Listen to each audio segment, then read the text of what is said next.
പിതാവിനും പുത്രനും പരിശുദ്ധ റൂഹായുമായ സത്യേക ദൈവത്തിൻ്റെ തിരുനാമത്തിൽ തനിക്ക് സ്തുതി ആദ്യം മുതൽ ഇപ്പോഴും എപ്പോഴും എന്നേക്കും ഉണ്ടായിരിക്കട്ടെ. ആമീൻ.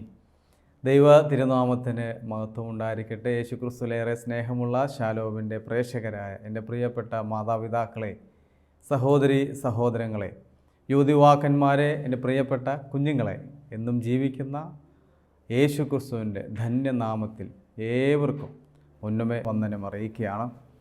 എല്ലാവരും സുഖമായിരിക്കുന്നു എന്ന് വിശ്വസിക്കുന്നു. ദൈവത്തിൻ്റെ അളവറ്റ കരുണയാൽ നമ്മെല്ലാവരും ദൈവത്തിൽ ആശ്രയിച്ചുകൊണ്ട് നമുക്ക് മുന്നോട്ട് പോകാം.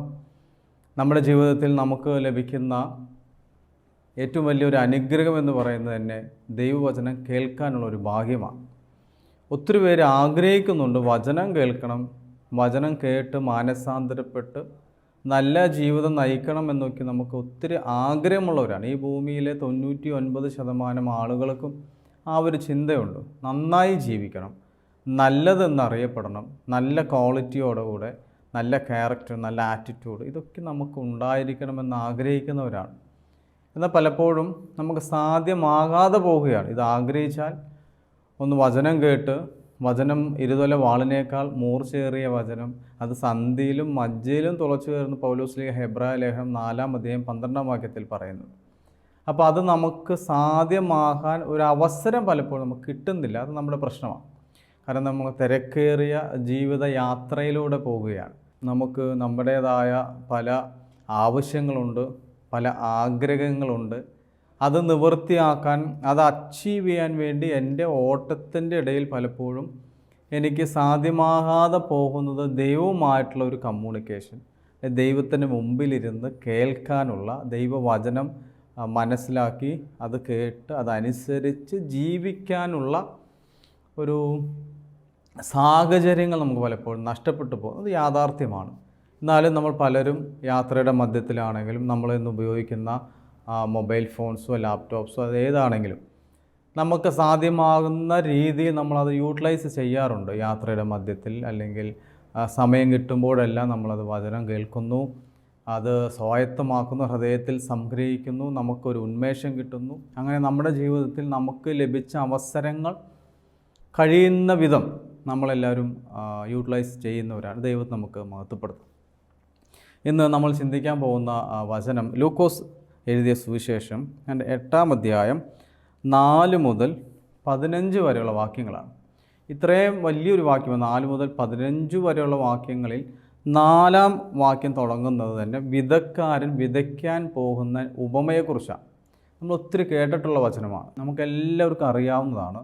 വിതക്കാരൻ വിതയ്ക്കാൻ വേണ്ടി പോകുന്ന വഴിയിൽ വീഴുന്നതായ വിത്തുകളെക്കുറിച്ചുള്ള, അല്ലെങ്കിൽ വിത്തുകളുടെ ഉപമ നമ്മൾ പറയാറുണ്ട്. വിത്തുകളെക്കുറിച്ചാണ് അത്. എല്ലാ സുവിശേഷങ്ങളും ആ വിത്തുകളുടെ ഉപമ പറയുന്നത് കർത്താവ് പറയുന്ന കാര്യമാണത്. കർത്താവ് ഉപമയിലൂടെ തന്നെ അനുഗമിക്കുന്ന, തൻ്റെ അടുത്തിരിക്കുന്ന ജനത്തിനോട് പറയുന്ന ഉപമയാണ്. മത്തായിയുടെ സുവിശേഷം 13-ാം അധ്യായം 1 മുതൽ 9 വരെയുള്ള വാക്യങ്ങളിലും, അതുപോലെ തന്നെ മർക്കോസിൻ്റെ സുവിശേഷം 4-ാം അധ്യായം 1 മുതൽ 9 വരെയുള്ള വാക്യങ്ങളിലും ഈ വിത്തുകളുടെ ഉപമയെക്കുറിച്ച് പറയുന്നുണ്ട്. അത് പറയുന്നത് ഇങ്ങനെയാണ്: പല പട്ടണങ്ങളിൽ നിന്നും വന്നുകൂടിയ വലിയൊരു ജനക്കൂട്ടത്തോട് ഉപമയിലൂടെ അവൻ അരുളി ചെയ്തു. എന്ന് വെച്ചാൽ ഉപമയിലൂടെ കർത്താവ് സംസാരിച്ചു. പാരബിൾസ് നമുക്ക് പറയുന്നത്, ഉപമയിലൂടെ ഒരു നടന്ന കഥയോ നടന്ന കാര്യത്തെയോ ബേസ് ചെയ്തുകൊണ്ട് യേശുക്രിസ്തു നമ്മോട് സംസാരിക്കുക. അതിലൂടെ ഒരു കാര്യം നമ്മളോട് കമ്മ്യൂണിക്കേറ്റ് ചെയ്യുന്നുണ്ട്. അല്ലെങ്കിൽ ആ ഇൻസിഡൻസിൽ നടന്ന ഒരു ദൈവികത, അല്ലെങ്കിൽ നമുക്ക് മനസ്സിലാകുന്ന രീതിയിൽ ചിലപ്പോൾ പെട്ടെന്ന് നമുക്ക് സ്വീകരിക്കാൻ പറ്റുന്ന ഒരു തലത്തിലേക്ക് ഉപമയിലൂടെ യേശുക്രിസ്തു നമ്മോട് സംസാരിക്കാറുണ്ട്. സുവിശേഷ ഭാഗങ്ങളെല്ലാം പരിശോധിച്ച് നമുക്ക് കാണാൻ സാധിക്കും. അനേകം സ്ഥലങ്ങളിൽ യേശുക്രിസ്തു എടുക്കുന്ന ഒരു രീതി, കർത്താവിൻ്റെ ഒരു പ്രത്യേക ഒരു ക്വാളിറ്റിയാണ്. ഉപമയിലൂടെ പറഞ്ഞ് അവരെ മനസ്സിലാക്കി കൊടുക്കുക. നമുക്കൊരു പെട്ടെന്നൊരു സ്റ്റോറി പറയുമ്പോൾ നമുക്ക് എങ്ങനെ മനസ്സിലാവുന്നു, അല്ലെങ്കിൽ ഒരു ഇൻസിഡൻസ്, നടന്നൊരു ഇൻസിഡൻസ് നമ്മൾ പറയുമ്പോൾ നമുക്ക് പെട്ടെന്ന് ക്യാച്ച് ചെയ്യാൻ പറ്റുന്ന പോലെ ഉള്ള രീതിയാണ് പലപ്പോഴും യേശുക്രിസ്തു അഡോപ്റ്റ് ചെയ്തിരിക്കുന്നത്. അതുകൊണ്ട് തന്നെ അനുഗമിച്ച ജനത്തിന് ഭയങ്കര ഇഷ്ടമാണ് യേശുക്രിസ്തുവിന് വചനം കേൾക്കാനും, കർത്താവിൻ്റെ കൂടെ പോയിരിക്കാനും, കർത്താവിനെ അനുഗമിക്കാനൊക്കെ ആളുകൾക്ക് ഭയങ്കര ഇഷ്ടമായി. അതുകൊണ്ട് തന്നെയാണ് യേശുക്രിസ്തുവിൻ്റെ അടുക്കലേക്ക് അനേകം ആളുകൾ പലപ്പോഴും വന്നുകൊണ്ടിരുന്നത്. ഇത് പലപ്പോഴും യേശുക്രിസ്തുവിന് ബുദ്ധിമുട്ടുണ്ടാക്കുന്നതായിട്ട് നമുക്ക് ഈ വചനം വായിക്കുമ്പോൾ കാണാൻ സാധിക്കും. അനേകം ആളുകൾ വരുന്നു, ഇടിക്കുന്നു, തൊടുന്നു, അവിടെ നിന്നെല്ലാം കർത്താവിന് ശക്തി പുറപ്പെടുന്നതായിട്ട് നമുക്ക് കാണാൻ സാധിക്കും. ഇത് കാണുന്ന പ്രമുഖന്മാർക്ക്, അതിനകത്ത് എല്ലാവരും ഉണ്ട്, ജനപ്രമാണികൾ, പുരോഹിത പ്രമുഖന്മാർ, നിയമജ്ഞർ, സപ്രൈന്മാർ തുടങ്ങിയ അനേകം യഹൂദ പ്രമാണികൾ, അങ്ങനെയുള്ള അനേകം ആളുകൾക്ക് ഇതൊരു ഇറിറ്റേഷൻ ഉണ്ടാക്കുക സ്വാഭാവികമായി നമുക്കുണ്ടാകുന്ന അതേ രീതിയാണ്.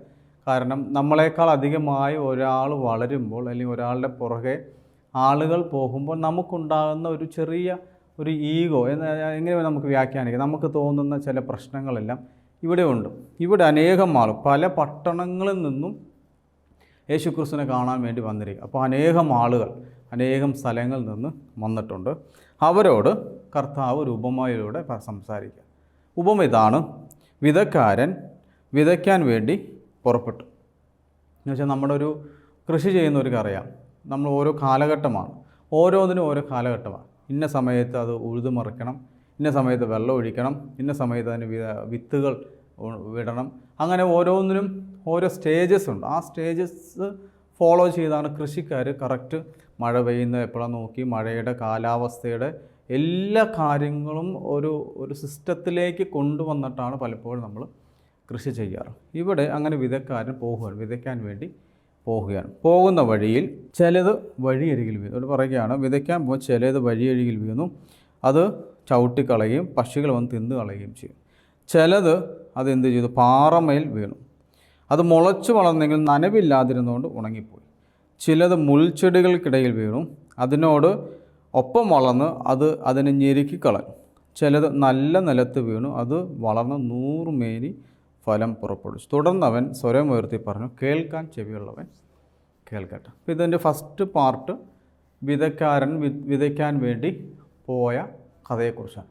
അപ്പോൾ ഈ വിതയ്ക്കാൻ പോകുന്ന ഒരു വിതയ്ക്കാരൻ്റെ ലക്ഷ്യം എന്ന് പറയുന്നത് വിതയ്ക്കാൻ വേണ്ടി ഒരുക്കിയിരിക്കുന്ന നിലത്ത് കൊണ്ടുപോയി വിത്ത് വിതയ്ക്കുക. ഇതാണ് എയിം. നമ്മുടെയൊക്കെ ലക്ഷ്യം അതാണ്. ആപ്റ്റായ സ്ഥലത്ത് പോയി അതിനെ ലാൻഡ് ചെയ്യിപ്പിക്കുക, അല്ലെങ്കിൽ അതിനെ പ്രയോജനപ്പെടുത്തുന്ന തലത്തിൽ നമുക്കത് ഡെലിവർ ചെയ്യാം. നമ്മളൊരു കാര്യം ഇപ്പോൾ നമുക്കറിയാം, ഈ കാലഘട്ടം നമുക്ക് ഈ ഫുഡൊക്കെയും ഓർഡർ ചെയ്ത് കഴിഞ്ഞാൽ നമുക്ക് ഓൺലൈനിൽ കിട്ടുന്നുണ്ട്. അപ്പോൾ ഫുഡ് ഓർഡർ ചെയ്ത വ്യക്തിയെ സംബന്ധിച്ചിടത്തോളം കറക്റ്റ് പ്ലേസിൽ പോയി ഡെലിവർ ചെയ്യണം. അതിനുവേണ്ടി അവർ കണ്ടെത്തുന്ന പല മാർഗ്ഗങ്ങളും, ഒന്ന് നമ്മൾ ഫോൺ വിളിക്കാറുണ്ട്, ചിലപ്പം നമ്മൾ ലാൻഡ് മാർക്ക് വെച്ച് വരാറുണ്ട്, ചിലർ നമ്മുടെ ലൊക്കേഷൻ വെച്ച് വരാം. എങ്ങനെയാണെങ്കിലും ലക്ഷ്യം എന്ന് പറയുന്നത് ലക്ഷ്യസ്ഥാനത്ത് എത്തുക, അതിൻ്റെ ലാസ്റ്റ് ഫൈനൽ ഡെസ്റ്റിനേഷനിൽ എത്തിച്ചേരുക എന്നുള്ളതാണ് നമ്മുടെ എല്ലാവരുടെ ആഗ്രഹം. ക്രൈസ്തവ ജീവിതം അതാണ്. അതിനാണ് നമ്മൾ ഈ ഓട്ടം എന്ന് പറയുന്നത്, ഫൈനൽ ഡെസ്റ്റിനേഷനിൽ എത്തിച്ചേരാൻ വേണ്ടിയുള്ള യാത്രയുടെ മധ്യം. ഇവിടെ വിതക്കാരൻ്റെ ലക്ഷ്യം എന്ന് പറയുന്നത് ദ റൈറ്റ് പ്ലേസിൽ കൊണ്ടുപോയി വിത്തുകൾ വിതയ്ക്കാം. എന്നാൽ by mistake as a human being നമുക്ക് തെറ്റുകൾ സംഭവിക്കാം, കുറവുകൾ വരാം, വീണു പോകാം. ഇതെല്ലാം നമുക്കറിയാം, നമ്മൾ അങ്ങനെയാണ്. അല്ലാതെ നമ്മൾ ആരും പെർഫെക്റ്റ് ലൈനിലൂടെ പോയി എത്തുന്നവരല്ല. പലപ്പം വയലേഷൻസ് ഉണ്ടാകും നമ്മുടെ ലൈഫിൽ. നമ്മളൊരു യാത്ര പുറപ്പെട്ടു പോയാൽ ഉണ്ടാകുന്ന പല കാര്യങ്ങളും എന്ന് വെച്ചാൽ, നമ്മളൊരു യാത്രയിൽ ഇപ്പം ചിലപ്പോൾ ഓവർ സ്പീഡ് ആവാം, ചിലപ്പം സിഗ്നൽ പെട്ടെന്ന് കടക്കാൻ വേണ്ടി ഇച്ചിരി ചാടിക്കടന്ന് മഞ്ഞയിൽ ചിലപ്പോൾ നമ്മൾ യാത്ര ചെയ്ത് അങ്ങോട്ട് കടക്കാറ്. ഇങ്ങനെ നമ്മുടെ ജീവിതത്തിൽ പലപ്പോഴും നമ്മൾ പോകുന്ന വഴികൾ, അല്ലെങ്കിൽ യാത്ര ചെയ്യുന്ന വഴികൾ നമ്മുടെ ലക്ഷ്യത്തിലേക്ക് എത്തിച്ചേരാൻ ചില സന്ദർഭങ്ങളിൽ നമ്മൾ പലപ്പോഴും ഈ നിയമത്തെ വയലേറ്റ് ചെയ്യാൻ സാധ്യത ഏറെയാണ്.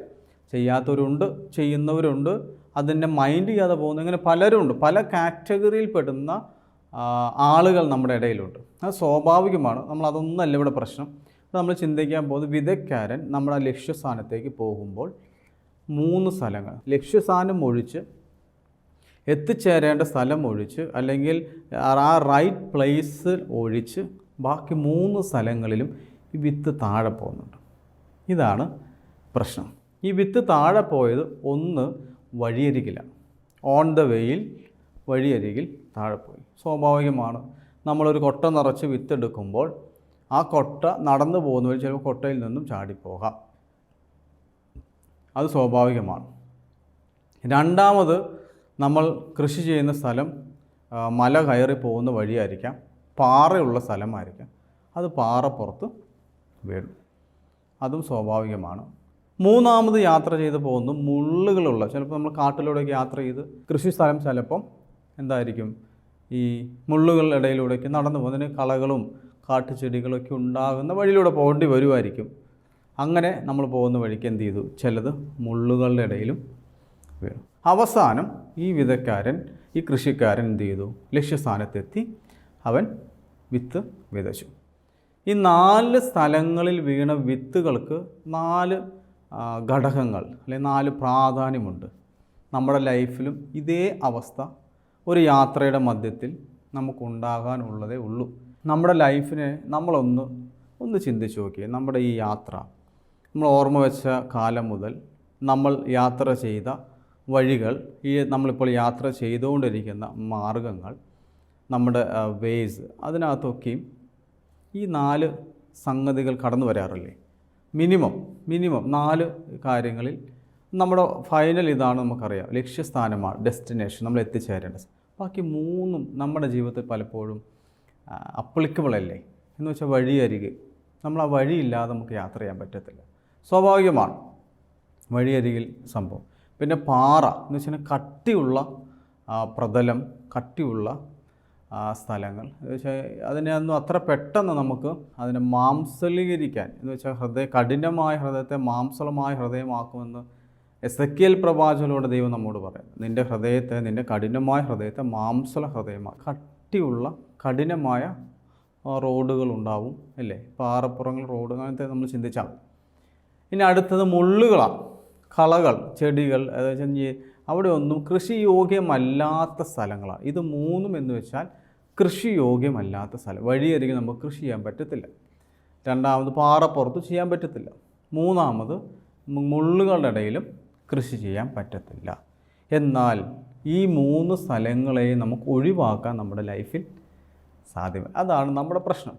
നമ്മൾ പലപ്പോഴും ചിന്തിക്കുന്നത് ഈ അവസ്ഥയെ, ഈ 3 അവസ്ഥയെ എങ്ങനെ ഒഴിവാക്കാൻ പറ്റും, നമ്മുടെ ഡെസ്റ്റിനേഷനിലേക്ക് പോകാൻ ഇതിനെങ്ങനെ ഒഴിവാക്കാമെന്ന് നമ്മൾ ചിന്തിക്കാം. ഉദാഹരണത്തിന് നമ്മൾ പോകുന്ന യാത്രാ മധ്യത്തിൽ ചില ആളുകൾ പറയാറുണ്ട്, അല്ലെങ്കിൽ നമ്മൾ ലൊക്കേഷൻ പറയും, ഈ വഴി പോയാൽ ടോള് കൊടുക്കേണ്ടതായിട്ട്. നമുക്കറിയാം, ഇപ്പം നമ്മുടെ നാട്ടിലും എല്ലാം ടോളുകൾ അധികമായി വരുന്നുണ്ട്, ഹൈവേസിലെല്ലാം നമുക്ക് കാണാൻ സാധിക്കും. അപ്പോൾ ചിലപ്പോൾ നമ്മൾ ഈ ഗൂഗിളിനകത്തോ റൂട്ട് മാപ്പൊക്കെ ഇടുമ്പം അവർ പറയും ഈ വഴി ടോളുള്ള വഴിയാണ് എന്ന് പറയാറ്. ചില വഴി നമ്മൾ പോകാൻ ആഗ്രഹിക്കുമ്പോൾ നമ്മളോട് ചിലർ പറയും ആ വഴി പോകണ്ട കേട്ടോ, ആ വഴി അത്ര നല്ലതല്ല, ഒത്തിരി പൊട്ടിപ്പൊളിഞ്ഞു കിടക്കുക, വളരെ മോശമാണ്, ആ വഴി പോകാതിരിക്കുന്നതായിരിക്കും നല്ലത്, വഴി അത്ര നല്ലതല്ല. ചിലർ പറയും അത് ഒരു കാട്ടിൻ്റെ ഉള്ളിൽ കൂടെയൊക്കെ പോകണം, ഒറ്റപ്പെട്ട സ്ഥലമാണ്, അതുകൊണ്ട് ആ വഴിയും ചുറ്റിയിട്ടാണെങ്കിലും ഹൈവേയിൽ പോയാൽ മതി, നല്ല റോട്ടിലൂടെ യാത്ര ചെയ്താൽ മതി എന്ന് നമ്മൾ ഉപദേശിക്കാറുണ്ട്. അപ്പോൾ നമുക്കും ആഗ്രഹം അതല്ലേ പ്രിയമുള്ള, നമുക്കെപ്പോഴും ബ്ലോക്കില്ലാതെ നമുക്ക് സുഗമമായ യാത്ര അല്ല, ഫ്രീ ആയിട്ട് പോകണം, ആരും എന്നെ ഡിസ്റ്റർബ് ചെയ്യരുത് അല്ലേ, നമ്മൾ പോകുന്ന വഴിയിൽ എന്നെ ആരും ബുദ്ധിമുട്ടിക്കാതെ ഡ്രൈവ് ചെയ്യാനാണ് നമുക്ക് എല്ലാവർക്കും ആഗ്രഹം, യാത്ര ചെയ്യാനാണ് നമുക്കിഷ്ടം. എന്നാൽ നമ്മുടെ ലൈഫിൽ ഈ 3 സ്ഥലങ്ങൾ ഒഴിവാക്കാൻ പറ്റൂ? നമുക്ക് ഒഴിവാക്കി പോകണമെന്നാണ് ആഗ്രഹമെങ്കിലും അത് ഒഴിവാക്കാൻ പറ്റാത്ത സാഹചര്യങ്ങളാണ് നമ്മുടെ ലൈഫ്. വഴിയരികെ നമുക്കൊരിക്കലും ഒഴിവാക്കാൻ പറ്റില്ല. നമ്മൾ പലപ്പോഴും വഴിയരികിൽ നിൽക്കേണ്ടതായിട്ട് വരും അല്ലേ, വഴിയരികിൽ നിന്ന് പല കാര്യങ്ങൾ ചെയ്യേണ്ട, ബസ് കാത്ത് നിൽക്കേണ്ടതായിട്ട് വരും, അല്ലെങ്കിൽ എന്തെങ്കിലും ഒരു കട കണ്ടാൽ കടയിൽ സാധനം വാങ്ങിക്കണമെങ്കിൽ വഴിയരികിൽ ഇറങ്ങേണ്ടതായിട്ട് വരും. ചിലപ്പോൾ പാറപ്പുറത്ത് കയറാൻ നമ്മുടെ സ്ഥലത്തിൽ എവിടെയെങ്കിലുമൊക്കെ പാറ കാണും അല്ലേ. നമ്മുടെ ലൈഫിൻ്റെ യാത്രയുടെ മധ്യത്തിൽ പാറയുള്ള സ്ഥലങ്ങളിലൂടെയൊക്കെ സഞ്ചരിക്കേണ്ടത്, നമുക്ക് അനുകൂലമല്ലാത്ത സാഹചര്യങ്ങളിലൂടെ നമ്മൾ സഞ്ചരിച്ചേ പറ്റൂ. അത് നമുക്കൊരിക്കലും ഒഴിവാക്കാൻ പറ്റില്ല. ഇനി 3 മുള്ളുകളോടെ കഠിനമായി യാത്ര ചെയ്യാൻ ദുസ്സഹമാണ്, കാരണം അതിലൂടെ കടന്നു പോകാൻ ബുദ്ധിമുട്ടാണ്, എങ്കിലും പലപ്പോഴും നമ്മൾ ചാടി കടന്നു പോകേണ്ടതായിട്ട് വരും. ഇവിടെയെല്ലാം നമ്മുടെ ഒരു ടച്ച്, ഒരു സ്പർശം ഈ സ്ഥലങ്ങളിലൊക്കെ ഉണ്ട്. അതുകൊണ്ട് ഈ സ്ഥലങ്ങളെല്ലാം നല്ലതാണെന്നും ഈ സ്ഥലം എനിക്ക് അനുയോജ്യമാണെന്നും നമ്മൾ ചിന്തിക്കരുത്. നമ്മുടെ യാത്രയിൽ നമ്മൾ പോകുന്ന വഴിയരികെ എനിക്ക് ഈ വഴിയരികാണ് പെർഫെക്റ്റ്, എനിക്ക് അല്ലെങ്കിൽ അതെനിക്ക് യോജിക്കുന്ന സ്ഥലമാണെന്ന് ചിന്തിക്കരുത്. ഇന്നും വഴിയരികിൽ നിൽക്കുന്നവരാണ് പലരും. എന്ന് വെച്ചാൽ ലക്ഷ്യസ്ഥാനത്തിലേക്ക് പോകാൻ, ലക്ഷ്യസ്ഥാനത്തേക്ക് എത്തിച്ചേരാൻ അവസരമുണ്ടായിട്ടും അതിന് സാധ്യമുണ്ടായിട്ടും പോകാതെ വഴിയരികിൽ തന്നെ നിൽക്കുന്നവരാണ് നമ്മൾ. ഇവിടെ പറയുകയാണ് വഴിയരികിൽ വീണ വിത്തിനെ കുറിച്ച് പറയാൻ, അത് ചവിട്ടിക്കളയുകയും പക്ഷികൾ വന്ന് തിന്നു കളയുകയും ചെയ്യും എന്ന് വെച്ചാൽ നമ്മൾ വഴിയരികിൽ തന്നെ നിൽക്കുന്ന സ്വഭാവമാണോ? ലക്ഷ്യസ്ഥാനത്തേക്ക് പോകാതെ ഇന്നും എന്നെ ഏൽപ്പിച്ചിരിക്കുന്ന ദൗത്യം പൂർത്തിയാക്കാതെ, അല്ലെങ്കിൽ എനിക്ക് തന്നിരി എൻ്റെ റെസ്പോൺസിബിലിറ്റീസ്, എൻ്റെ ദൗത്യങ്ങൾ ഞാൻ പൂർത്തിയാക്കേണ്ടതായ എൻ്റെ ഉത്തരവാദിത്തങ്ങൾ ചെയ്യാതെ ഞാൻ ഇപ്പോഴും വഴിയരികിൽ തന്നെയാണോ നിൽക്കുന്നത്? മുന്നോട്ട് പോകാൻ എനിക്ക് സാധ്യത ഉണ്ടായിട്ടും ഞാൻ പോകാതെ വഴിയരികിൽ തന്നെ ആണോ നിൽക്കുന്നത് എന്ന് നമ്മൾ തിരിച്ചറിയുക. അങ്ങനെയാണെങ്കിൽ, അങ്ങനെ നിന്നാൽ ഉണ്ടാകുന്ന പ്രശ്നം, നമ്മുടെ പിന്നിൽ നിന്നും വരുന്നവർ പലപ്പോഴും നമ്മളെ ചവിട്ടിക്കളയാൻ സാധ്യതയുണ്ട്. നമ്മളെ ചവിട്ടിക്കളഞ്ഞ് മെതിച്ച് മുന്നോട്ട് പോകുന്നവർ, അവരെ സംബന്ധിച്ച് അവരുടെ ലക്ഷ്യം അവർ ലക്ഷ്യസ്ഥാനത്തേക്ക് എത്തുക എന്നുള്ളതാണ്. അങ്ങനെയാണെങ്കിൽ നമ്മൾ വഴിയരികിൽ തന്നെ നിന്നാൽ, ഒരു ക്യൂ നമ്മൾ നിൽക്കാൻ പലപ്പോഴും ക്യൂ നിൽക്കേണ്ടതായിട്ട് വരും. നമ്മുടെ ജീവിതത്തിൽ പലപ്പോഴും പല സ്ഥലങ്ങൾ നമ്മൾ ക്യൂ നിന്ന് കാണും. ക്യൂ നിന്നപ്പോഴെല്ലാം നമ്മൾ ഒരു സ്ഥലത്തല്ല നിൽക്കുന്നത്. ക്യൂ മുന്നോട്ട് പോകുന്നതനുസരിച്ച്, ആളുകൾ മുന്നോട്ട് നീങ്ങുന്നതനുസരിച്ച് ഞാനും മുന്നോട്ട് നീങ്ങിയില്ലെങ്കിൽ എൻ്റെ പിന്നിൽ വരുന്നവർ ഒരുപക്ഷെ എന്നെ തള്ളി മറിച്ചിടുകയും എന്നെ ഒരുപക്ഷെ അസഭ്യം പറയുക, അല്ലെങ്കിൽ നമുക്കെതിരെ അവർ സംസാരിക്കാനും സാധ്യതയുണ്ട്. ഇത് സ്വാഭാവികമാണ്. ഇതുപോലെ തന്നെ നമ്മൾ വഴിയരികിൽ തന്നെ നിന്നാൽ നമ്മുടെ പുറകിൽ നിന്ന് വരുന്നവർ നമ്മെ അടിച്ചു മാറ്റി തള്ളി മറിച്ചിട്ട് അവൻ പോകും, അവൻ്റെ ലക്ഷ്യത്തിലേക്ക് അവൻ പോകും. അവിടെ പക്ഷികൾ വന്ന് കൊത്തിപ്പറിക്കും. എന്ന് വെച്ചാൽ നമ്മളെ യൂസ് ചെയ്യാൻ പല ആളുകളും കാത്തിരിപ്പുണ്ട്. നമ്മൾ വഴിയരികിൽ തന്നെ നിന്നാൽ, നമ്മളൊരു സ്ഥലത്ത് വഴിയരികിൽ നിന്നാൽ നമ്മൾ പലപ്പോഴും പല തെറ്റായ പ്രവണതകളിലേക്കും തെറ്റായ ബന്ധങ്ങളിലേക്കും തെറ്റായ വഴിയിലേക്കും നമ്മളെ കൊത്തിക്കൊണ്ടുപോകാൻ, റാഞ്ചിക്കൊണ്ടു പോകാൻ ആളുകളുണ്ട്. പല കഴുകന്മാരുണ്ട് എന്ന് തിരിച്ചറിയുക. അതൊരു പ്രശ്നമാണ്. രണ്ടാമത്, പാറപ്പുറത്താണ് വീണത്. ആ വീണതിൻ്റെ പ്രശ്നം, അത് മുളച്ചു വളർന്നെങ്കിലും നനവില്ലാത്തതിനാൽ അത് ഉണങ്ങിപ്പോയി. നനവ് എന്ന് വെച്ച് കഴിഞ്ഞാൽ വെള്ളം ജീവനാണ്. ജീവൻ അത് ഒരു ചെടി വളരണമെങ്കിൽ ജീവൻ വയ്ക്കണം. അല്ലെങ്കിൽ നമ്മളൊരു ചെടി കുഴിച്ചിട്ടാൽ അത് പിടിച്ച്, വേര് പിടിച്ച് ആ മണ്ണിനോട് ചേർന്ന് അത് വളർന്നു വരണം. അതിന് നനവ് വേണം, വെള്ളം വേണം. വെള്ളം വചനമാണ്. ആത്മാവാലും വെള്ളത്താലും നീ എന്ത് ചെയ്യണം? ശുദ്ധീകരിക്കപ്പെടണം, വീണ്ടും ജനിക്കണം എന്നൊക്കെ നമ്മൾ യോഹന്നാൻ്റെ സുവിശേഷം യേശുക്രിസ്തു പറയുന്നു. അപ്പം നനവ് വേണം, ബേസ് വേണം, അതിന് വെള്ളവും മണ്ണും എല്ലാം വേണം. പാറപ്പുറത്ത് ഉണ്ടാകുന്ന പൊടി, കുറച്ച് മണ്ണൊക്കെയും കാണും അവിടെ. അതിൽ നിന്ന് മുളച്ച് വരുന്ന ഒരു ചെടി കുറച്ച് കഴിയുമ്പോൾ സ്വാഭാവികമായിട്ട് ഉണങ്ങിപ്പോകും. കാരണം അടി ബലമില്ല. നമ്മൾ പലപ്പോഴും കാണുന്നത് ഈ വളർച്ച, നമ്മൾ ചിന്തിക്കുന്നത് ഇതിന് ജീവൻ വെച്ചെന്നാണ്. നമ്മൾ പലപ്പോഴും നിൽക്കുന്ന ആ സ്ഥലം പലപ്പോൾ പാറപ്പുറമായിരിക്കും. കഠിനമായ മൃദുലമായ പ്രതലമല്ല, കഠിനമായ പ്രതലത്തായിരിക്കും. അത് നമ്മുടെ കൂട്ടുകെട്ടുകളാകാം, നമ്മുടെ വ്യക്തിബന്ധങ്ങളാകാം, നമ്മൾ നിൽക്കുന്ന സ്ഥലം, നമ്മളായിരിക്കുന്ന ആ സ്ഥലമല്ല, ഇതുപോലെയുള്ള സ്ഥലങ്ങൾ എന്ന് വെച്ചാൽ ജീവൻ വയ്ക്കാൻ, വളരാൻ സാധ്യതയില്ലാത്ത സ്ഥലത്ത് നിന്ന് നമുക്കുണ്ടാകുന്ന ചെറിയ മൊട്ടുകൾ, ഈ ചെടി വെച്ചാൽ ഇങ്ങനെ മൊട്ട് ഉണ്ടാകുന്ന ഒരു പൊട്ടി വളരുന്ന സംഭവം ഉണ്ടല്ലോ, അത് മതി, അല്ലെങ്കിൽ അതിലൂടെ എനിക്ക് വലിയ വൃക്ഷമാകാം എന്ന് ചിന്തിക്കുന്ന ചില ആളുകളുണ്ട്. ഈ പാറപ്പുറം എന്ന് പറഞ്ഞതാണ്. അത് നമുക്ക് സാധ്യമല്ല പ്രിയം. അത് കുറച്ച് കഴിയുമ്പോൾ, നല്ല സൂര്യനടിക്കുമ്പോൾ എന്ന് വെച്ചാൽ കഠിനമായ ജീവിത അനുഭവങ്ങളോട് നമ്മൾ കടന്നു പോകുമ്പോൾ ഇത് കരിഞ്ഞു പോകും. പല ആളുകൾ അങ്ങനെ പോയിട്ടില്ലേ നമ്മുടെ ലൈഫ്? നമ്മൾ എല്ലാം ഓക്കെയാണ്, ഞാനിപ്പോൾ നിൽക്കുന്ന സ്ഥലം പെർഫെക്റ്റ്, എനിക്ക് സേഫാണ്, ഞാൻ സേഫ് സോണാണെന്ന് ചിന്തിക്കുകയും എന്നാൽ തകിടം മറിഞ്ഞ് താഴെ പോയി വിഷമിച്ച് വേദനിച്ച് ജീവിക്കുന്ന ആളുകൾ നമ്മുടെ ഇടയിലുണ്ട്. ഒരുപക്ഷെ നമ്മളൊക്കെ അങ്ങനെ പെടാൻ സാധ്യത. അപ്പോൾ പാറപ്പുറം അത്ര നല്ലതാണ്. പിന്നെ വീണ് മുള്ളുകളുടെ ഇടയിലാണ്. എന്ന് വെച്ചാൽ ഇവിടെ പറയാണ്, മുള്ളുകൾക്കിടയിൽ വീണു, മുൾച്ചെടികൾ അതിനോടൊപ്പം വളർന്ന് അതിനെ ഞെരുക്കിക്കളയും.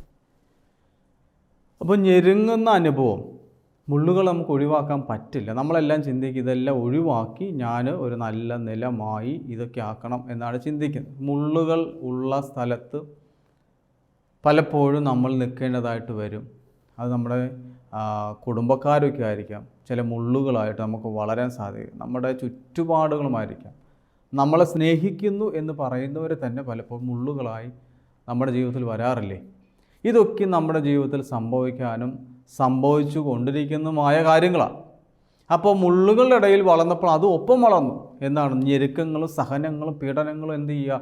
നമ്മുടെ ഒപ്പം വളർന്ന് എന്ത് ചെയ്തു? നമുക്ക് വളരാൻ പറ്റാത്ത രീതിയിൽ നമ്മളിത് ഞെരുക്കിക്കളയുക. ഇതും ഉണ്ടാകാൻ സാധ്യതയുണ്ട്. അങ്ങനെയുള്ള സ്ഥലങ്ങൾ പലപ്പോഴും നമ്മൾ വളർന്നു വരുമ്പോൾ നമ്മൾ ചിന്തിക്കും, കുഴപ്പമില്ല, എൻ്റെ കൂടെ അവരും വളരട്ടെ, എൻ്റെ ചുറ്റുപാടുമുള്ളവരും വളരട്ടെ. നമ്മളതിനെ നല്ലതായിട്ട് കാണും. ഇപ്പോൾ നമ്മളൊരു കൃഷി ചെയ്യാൻ പോയ കളകളും വളരാറുണ്ട്. അപ്പോൾ നമ്മൾ ചിന്തിക്കുക, കളയും വളർന്നോട്ടെ, എൻ്റെ വളരുന്നുണ്ടല്ലോ, അതുകൊണ്ട് കളയും വളർന്നോട്ടെ എന്ന് ചിന്തിച്ചാൽ കളയെ വളർത്താൻ നമ്മൾ ഇടവരുത്തരുത്. കള പറിച്ചു കളയേണ്ടതാണ്. കാരണം ഈ കള എന്ത് ചെയ്യും? നമ്മൾ വിതച്ചിരിക്കുന്ന വിത്തിന് ഇടുന്ന എല്ലാ നന്മയും സത്തും ഈ കള വലിച്ചെടുക്കും. അതുകൊണ്ട് തന്നെ കുറച്ച് കഴിയുമ്പോൾ നമ്മുടെ ഈ വിത്ത് വളർന്ന് ജീവൻ തരേണ്ടതായ അല്ലെങ്കിൽ ഫലഭൂഷ്ടിയിലേക്ക് പ്രവേശിക്കേണ്ടതായ ഈ ചെടിയെ ഇതെന്ത് ചെയ്യും? ഞെരുക്കിക്കളയും. അത് നമ്മൾ തിരിച്ചറിയണം. നമ്മൾ എവിടെയാണ് നിൽക്കുന്നത്? മുള്ളുകളിടയിൽ നിന്നുകൊണ്ട് നമ്മളൊരു ലക്ഷ്യസ്ഥാനത്തേക്ക് എത്തിച്ചേരാൻ സാധ്യത കുറവാണ്. അപ്പോൾ പറയാൻ കർത്താവ് പറയും, അതുകൊണ്ട് എന്ത് ചെയ്യണം? അതിനെ മാറ്റിയിട്ട് ചിലത് നല്ല നിലത്ത്, എന്നുവെച്ചാൽ ലക്ഷ്യസ്ഥാനത്ത് വീണു. അത് വളർന്ന് 100 മേനി ഫലം പുറപ്പെടുവിച്ചു. അത് വളർന്ന് 100 മേനി ഫലം പുറപ്പെടുവിക്കുന്ന തലത്തിലേക്ക് വളർത്താൻ സാധിച്ചെങ്കിൽ ഈ നല്ല നിലത്ത് പോയി നമ്മൾ വീഴണ്ടേ? അതിന് നമ്മുടെ ഭാഗത്തുനിന്ന് ഒരു എഫേർട്ട് ഉണ്ടാവണ്ടേ? നമ്മൾ ഈ വഴികളിലൂടെ അല്ലാതെ പോകാൻ പറ്റില്ല പ്രിയമുള്ളവർ. നമ്മൾ പോകുന്ന വഴിയരികുണ്ട്, പാറയുടെ അനുഭവങ്ങളുണ്ടാവും, മുൾച്ചെടികളുടെ ഇടയിൽ നമ്മൾ യാത്ര ചെയ്യേണ്ടതായിട്ട് വരും. ഇതെല്ലാം നമ്മുടെ ലൈഫിൽ ഉണ്ടായാലും നമ്മുടെ ലക്ഷ്യസ്ഥാനം എന്ന് പറയുന്നത് നല്ല നിലമാണ്. ഫലം പുറപ്പെടുവിക്കണം. നല്ല ഫലം പുറപ്പെടുവിച്ച് നല്ല രീതിയിൽ നമ്മൾ ജീവിക്കണോ, നല്ല രീതിയിൽ വളരണോ, നല്ല രീതിയിൽ നമുക്ക് മുന്നോട്ട് പോകണമെങ്കിൽ ആ പ്ലേസ് കണ്ടെത്തേണ്ട ഉത്തരവാദിത്തം എൻ്റേതാണ്. ആ നല്ല നിലം ആക്കി തീർക്കേണ്ട ഉത്തരവാദിത്തം എൻ്റേതാണ്. നമുക്ക് വഴിയരികുണ്ട്, അത് ഒഴിവാക്കാൻ പറ്റില്ല. നമുക്ക് മുള്ളുകളുടെ അനുഭവം ഉണ്ടാകും, കഠിനമായ ജീവിത സാഹചര്യങ്ങൾ നമുക്കുണ്ടാകും. ഇതെല്ലാം ഉണ്ടായിട്ടും ഇതിൽ തന്നെ നമ്മൾ ഒതുങ്ങാതെ, അല്ലെങ്കിൽ ഇത് എനിക്ക് ഫേവറാണ് ചിന്തിക്കരുത്. ഈ 3 സ്ഥലം നമുക്ക് ഫേവർ അല്ല പ്രിയമുള്ളവർ. പക്ഷെ നമ്മൾ പലപ്പോഴും ചിന്തിക്കും, ഈ 3 സ്ഥലം മതി, ഈ 3 സ്ഥലത്ത് നിന്നുകൊണ്ട് എനിക്ക് കിട്ടുന്നത് മതി, നേടിയത് മതി എന്ന് ചിന്തിക്കാതെ ഞാൻ മുന്നോട്ട് പോകാനുള്ള ഒരു ആഗ്രഹം, ഒരു പാഷൻ നമുക്കുണ്ടായിരിക്കും, ഒരു തീവ്രത നമുക്ക് ഉണ്ടായിരിക്കും. ആ തീവ്രതയെ പ്രിയമുള്ള നമുക്ക് ലക്ഷ്യസ്ഥാനത്തേക്ക് എത്താൻ പറ്റും. ഏത് കാര്യത്തിനും ഒരു കുഞ്ഞ് എഴുന്നേറ്റ് നടക്കണമെങ്കിൽ ആ കുഞ്ഞിനൊരു പാഷൻ ഉണ്ടായിരിക്കും, എനിക്ക് നടക്കണം, എങ്കിലേ ആ കുഞ്ഞ് നടക്കാൻ പറ്റും. ഞാൻ കിടന്നാൽ മതി എന്ന് വെച്ചാൽ നമ്മളവിടെ കിടക്കുകയുള്ളൂ. അതുകൊണ്ട് ഓരോ മനുഷ്യൻ്റെ ജീവിതത്തിലും മുന്നോട്ട് പോകാനുള്ള ത്വര, നമുക്കത് ലക്ഷ്യസ്ഥാനത്തേക്ക് എനിക്ക് എത്തിച്ചേരണം. ചില ആളുകൾ എങ്ങനെയല്ലേ, എൻ്റെ കുടുംബത്തെ കരപിടിപ്പിക്കാൻ വേണ്ടി രാവും പകലും കഷ്ടപ്പെട്ട് ഓടി നടക്കുന്നത് എന്തിനാ പ്രിയമുള്ളവർ? നമ്മളെല്ലാം നമുക്ക് നമ്മുടേതായ അംബിഷൻസ് പൂർത്തിയാക്കാൻ വേണ്ടി, അച്ചീവ്മെൻറ്റ്സ് തീർക്കാൻ വേണ്ടിയിട്ട്. അങ്ങനെയാണെങ്കിൽ ഈ നല്ല നിലത്ത് വീണ് ഫലം പുറപ്പെടുവിക്കാൻ ദൈവം ആഗ്രഹിക്കുന്നത് നമ്മളെ നല്ല റൈറ്റ് പ്ലേസിൽ കൊണ്ടുപോയി പേസ്റ്റ് ചെയ്യാൻ വേണ്ടി ദൈവം ആഗ്രഹിക്കുകയാണ്.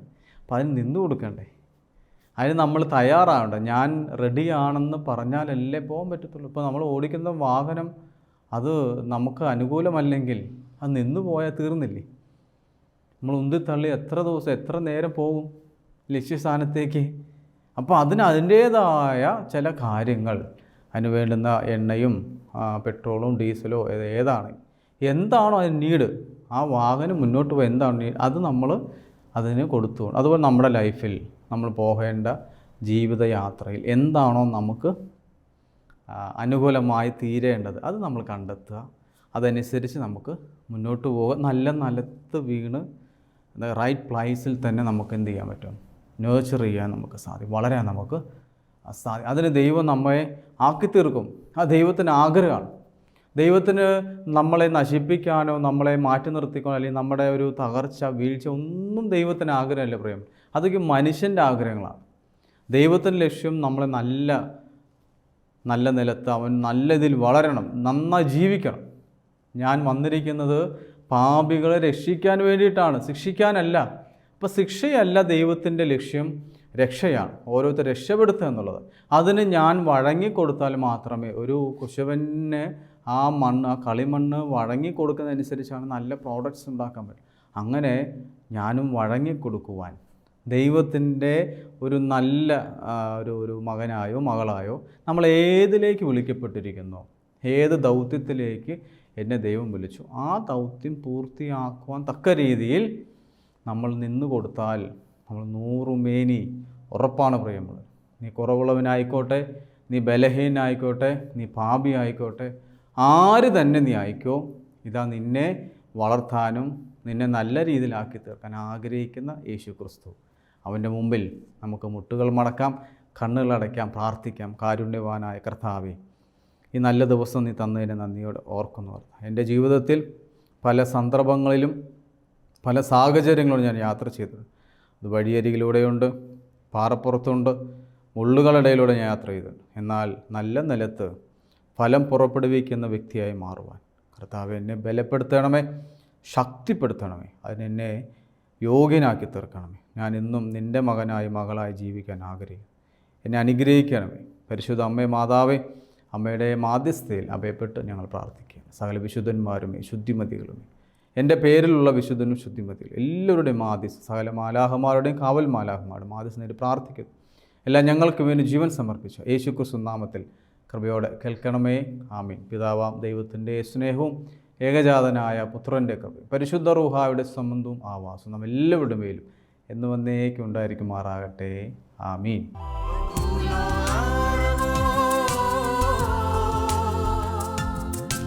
Never